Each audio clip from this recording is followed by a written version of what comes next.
Olá a todos, vamos agora apresentar o nosso trabalho intitulado CRISP-EDM, uma proposta de adaptação do modelo CRISP-DM para a mineração de dados educacionais. Com a evolução contínua da mineração de dados, alguns esforços foram feitos buscando estabelecer normas e padrões na área, tanto por iniciativas acadêmicas quanto pela indústria. A maior parte desses esforços foram centrados na definição de uma linguagem para a mineração de dados que possa ser aceita como padrão, da mesma forma que o SQL foi aceito como padrão para banco de dados relacionais. Diante dessa necessidade, um consórcio liderado por várias empresas, consumidoras e fornecedoras em potencial de serviço de mineração, com a participação de mais de 200 usuários da área, começou, ainda na década de 90, a desenvolver o CRISP-DM. O CRISP é um acrônimo de Cross Industry Standard Process for Data Mining. A sequência de fases desse processo não é obrigatória, e a ideia é que fosse um modelo de mineração de dados não proprietário, neutro, documentado e disponível livremente. Em muitas pesquisas feitas com empresas e usuários, o CRISP-DM ainda é o padrão para o desenvolvimento de projetos de mineração de dados e descoberta de conhecimento.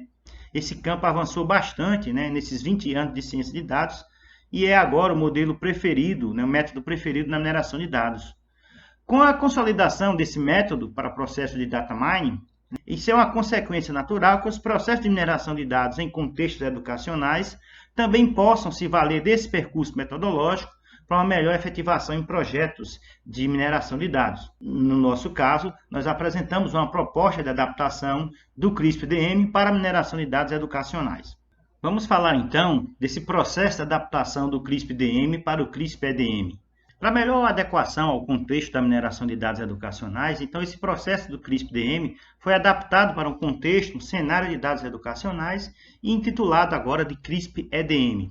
Essa figura mostra o ciclo de vida de um projeto de mineração de dados educacionais, a qual também consiste nas 6 fases de acordo com o processo original. Cada etapa do CRISP-EDM contempla técnicas e abordagens devidamente adequadas ao domínio educacional que está sob análise. Algumas das etapas podem, então, ser divididas em etapas menores para também permitir o melhor desenvolvimento das mesmas. E a sequência de fases ela não é obrigatória, podendo ocorrer a transição para diferentes fases, dependendo do resultado de cada uma delas. E essas setas indicam as mais importantes e as mais frequentes dependências entre as fases. O ciclo externo da figura simboliza o ciclo natural da mineração de dados. Um processo de mineração de dados continua após a solução ter sido desenvolvida, como, por exemplo, com a validação e atualização dos modelos desenvolvidos ou atualização de modelos ou soluções que foram implementadas. A etapa 1, no caso de um projeto educacional, o negócio ou domínio é uma das fases mais importantes do processo. É nessa fase que é feito o levantamento das problemáticas educacionais da instituição para as quais se deseja buscar soluções por meio da mineração. Pode ser um ambiente de e-learning de uma universidade, dados do Exame Nacional de Estudantes do Ensino Médio, dados do Sistema de Gestão Acadêmica, entre outros.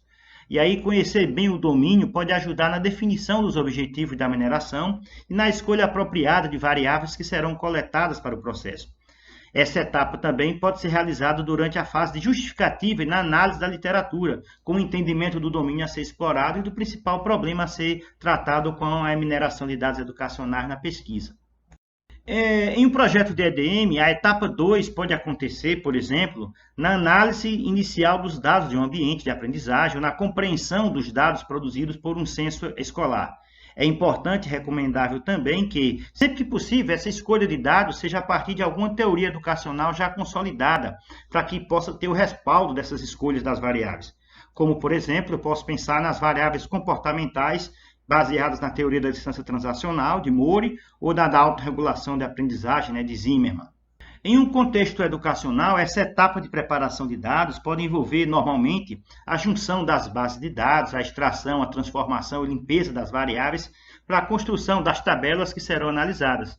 Como exemplo, a gente pode ser necessário uma limpeza dos dados dos logs de acesso dos alunos no ambiente virtual, transformação de notas de estudantes, que são variáveis contínuas em conceitos, em variáveis discretas.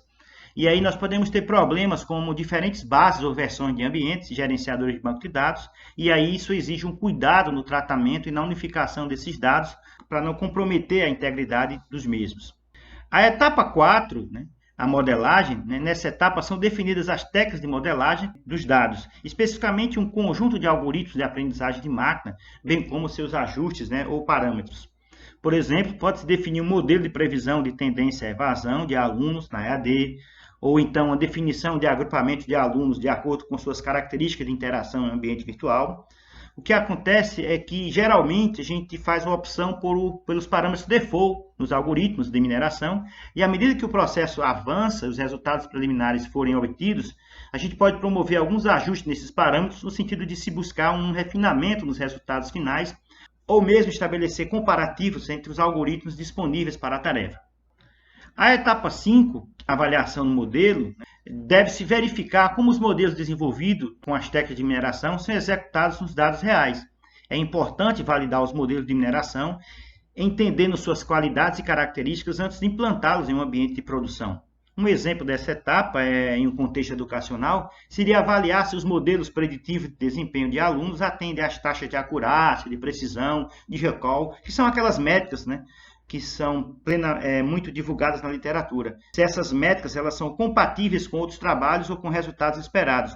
Ou então, se as regras de associação geradas de acordo com o perfil dos alunos em e-learning possuem índices de suporte e confiança satisfatórios. A etapa 6 ocorre a implementação da solução educacional. E aí, na EDM, pode ser feito, por exemplo, a partir do uso de plugins ou módulos de sistemas que realizam tarefa de mineração na plataforma de dados educacionais. E aí pode apresentar de maneira simplificada, e geralmente por meio de relatórios ou dashboards, os resultados da aplicação dos modelos dos dados, auxiliando, então, a tomada de decisão que resulta em intervenções para a melhoria do processo educacional. Diferente do modelo clássico do CRISP-DM, onde o conhecimento gerado pode ser destinado somente a especialistas do domínio estudado, ou mesmo somente para os analistas de dados, no processo de EDM é importante que o conhecimento obtido possa ser disponibilizado e validado por diversos atores no processo educacional, implicando também uma validação da implantação nessa última etapa, sendo essa a principal demanda hoje para a adaptação do CRISP para a EDM. Então, a implantação pode ser finalizada com a validação desses instrumentos.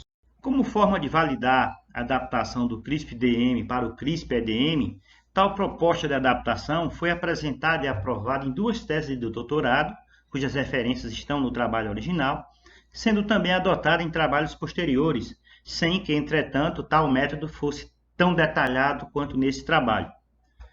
A geração de dados em ambientes educacionais, seja de ensino ou gerenciais, tem contribuído de maneira significativa para a obtenção de conhecimentos importantes nesse contexto. É evidente que o uso de técnicas de mineração de dados em contextos educacionais oferece oportunidades para educadores e pesquisadores obterem conhecimentos úteis e relacionamentos mais interessantes entre as variáveis em grandes conjuntos de dados. O modelo CRISP-EDM, pelas suas características, oferece possibilidades de integração de equipes multidisciplinares, além de oferecer um padrão, né, já bem consolidado, já bem estabelecido na área. Vale ressaltar que as técnicas de EDM devem vir embutidas em aplicações computacionais de fácil uso, e aí com interfaces amigáveis, com ferramentas de visualização, de modo a proporcionar aos usuários, sem os conhecimentos específicos, maneiras transparentes de se beneficiarem das capacidades descritivas e preditivas da mineração. Então, os resultados da mineração têm que ser totalmente transparentes e legíveis para qualquer ator do processo educacional. Não adianta a gente entregar para ele métricas ou indicadores que são difíceis de traduzir. E aí a última etapa do CRISP-EDM deve contemplar essa implementação e apresentação de resultados, seja em gráficos, seja em tabelas, seja em dashboards. O CRISP-EDM surge, então, como uma proposta complementar ao processo original, direcionando esse consolidado percurso metodológico para ambientes de dados educacionais. A gente quer agradecer ao Laboratório Evante, Tecnologias Educacionais, à Universidade Federal do Vale do São Francisco, à Universidade Federal Rural de Pernambuco, e aí a gente deixa agora o espaço para dúvidas. Um abraço a todos.